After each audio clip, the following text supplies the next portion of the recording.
Hello friends and greetings for the day. Welcome back to another tutorial on ISTQB Advanced Level Test Analyst Certification. We are in Chapter 3 talking about test analysis and design, and as a part of it, moving on to the last segment of this chapter, which is 3.5, applying the most appropriate test techniques. And finally, we'll be wrapping up with this chapter while talking about what it takes to select the best techniques and how to apply them at the right place.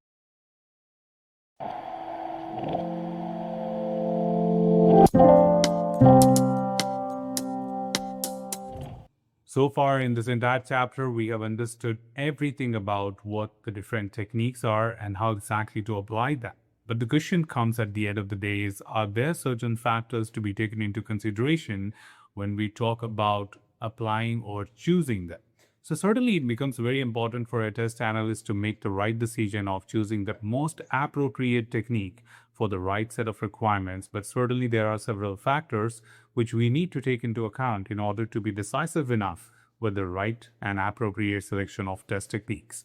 And that's where in this particular segment we'll understand more about what are those factors and also understanding what are the benefits and risk of automating the test design. But before that, let's talk about the factors. The factors are very clearly specified when it comes to the most appropriate selection. They should be effective and efficient in terms of product risk mitigation and thus gets influenced by several factors. And they include, of course, the objective, the various product risk identified, the basis quality and availability, the knowledge of recurring defects, testers' knowledge and experience, SDLC, customer and contract requirements, the regulatory requirements, and including the project constraints. Now, each of these contribute from different perspectives. For example, the test basis defines if it is available or not, or what is the quality of it, like is it high level or detailed? Because if it is high level, then I may look forward to having high level information into account, and thus I may look forward to create high level test cases. But when we have detailed, then I can certainly look forward to detailed information, and writing detailed test cases would be easier. When we talk about testers' knowledge and experience, it includes if you want to do exploratory testing or conduct experience-based testing. Thus, it matters, do you have testers who have the knowledge and experience to do that? In fact, depending on the type of SDLC like waterfall and agile, we pretty much know that the amount of testing being conducted is different. The scope, roles and responsibility, and the techniques also depends on that. And last but not the least, of course, the requirements from the customer may demand you to do certain specific things, or there could be regulatories driving certain selection of technique. And thus, all these factors play a very vital role in deciding the most appropriate technique applicable at any particular point of time. But that's not all. Of course, at this point, we would also like to quickly talk about that when we look forward to automating the test design, which means using a tool, looking forward to draft test cases, how the techniques are applicable, and what are the benefits and risk of it. To start with, the very first thing we want to talk about are the benefits. Of course, automating the test design often improves the efficiency and effectiveness of testing. And when we talk about its benefits, it includes several things to talk about. When we certainly discuss about the benefits, we have defect prevention, extended capability, improved comprehensibility, less repetitive work, less maintenance effort, less defective test wear, and few others. Let's go and talk about each one of these one by one so that parallelly we have a clarity about the same.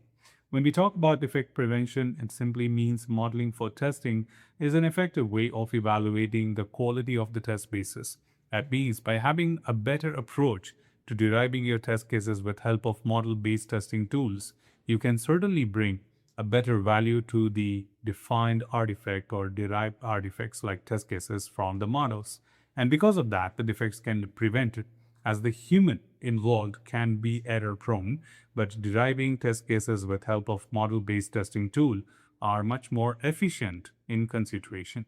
Same way when we talk about the extended capability, the automation allows for applications of more complex test techniques and coverage criteria as combinatorial testing, random testing, or end-switch coverage, reducing the risk of untested code, which simply means one thing, that will help of tool. With help of tools, you may even cover those areas or draft those number of combinations which sometimes a human may not be capable of drafting. And that is where it becomes a little critical to understand that how tools could be of great help when talking about creating them. Improved comprehensibility, where the test tool selection criteria specified in a tool refer more clearly and visibility to the test conditions and justify that there are several things which you can consider the generated coverage for more comprehensibility. Because as a human, sometimes we may find it difficult to justify that how your original test cases are enough for achieving the required coverage. You may have debates related to that. But when it comes to tool, they give you a perfect markup or traceability what you need. Same way when we talk about less repetitive work, of course, testware can be generated from the test model, reducing manual and repetitive work. Less maintenance effort, again, the tool can be very much used to maintain it from time to time. So it's just like one-click operation. All you have to do is make a click, update, and the script gets updated. So you don't really have to do it manually. And of course, when we talk about less defective testware, manual work is obviously error-prone, whereas testware generated by tools has a higher quality because we say that the tools do not make mistakes. If they are good for doing that particular job, you have done the POC, evaluated the tool, then the tool will always do what it is supposed to do. But humans may have their perception or thought process or sometimes ignorance, and various common human mistakes can result into errors and gaps into the testware. Well, also to add from here is to talk about the various other things like enhanced team collaboration, traceability, and various output formats, where it simply means enhanced team collaboration includes stakeholders may review the test models to find defects or to better understand the test condition, which is like when we talk about having an interactions with the other stakeholder. So when we certainly refer the tools which it is shareable with all other stakeholders. Enhanced traceability, the tools are good at performing the better traceability and to the point mapping. Now, certainly if supported by tool, the generated test cases will inherit those links, improving overall traceability in the testing. And finally, various output formats, which simply means that testware can be generated in various output formats as required for the other tools and the subsequent activities, which simply means one thing. That means a tool has better capability to work with many other things compared to that of human. So of course, tool will bring more value when compared to humans in terms of bringing different formats, but in human may follow just one particular template at the end of it and may have only limited options to talk about.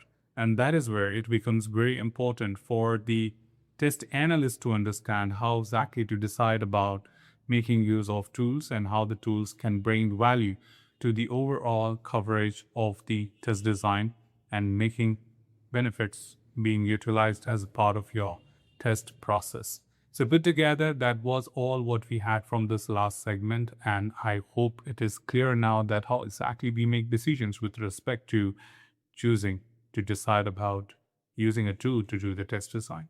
So that's all from this particular tutorial, team. Should you have anything else, feel free to comment below. I'm always there to address your queries and answer them well. Till then, keep learning, keep exploring, keep understanding the context. Thanks for watching the video, team, and happy learning.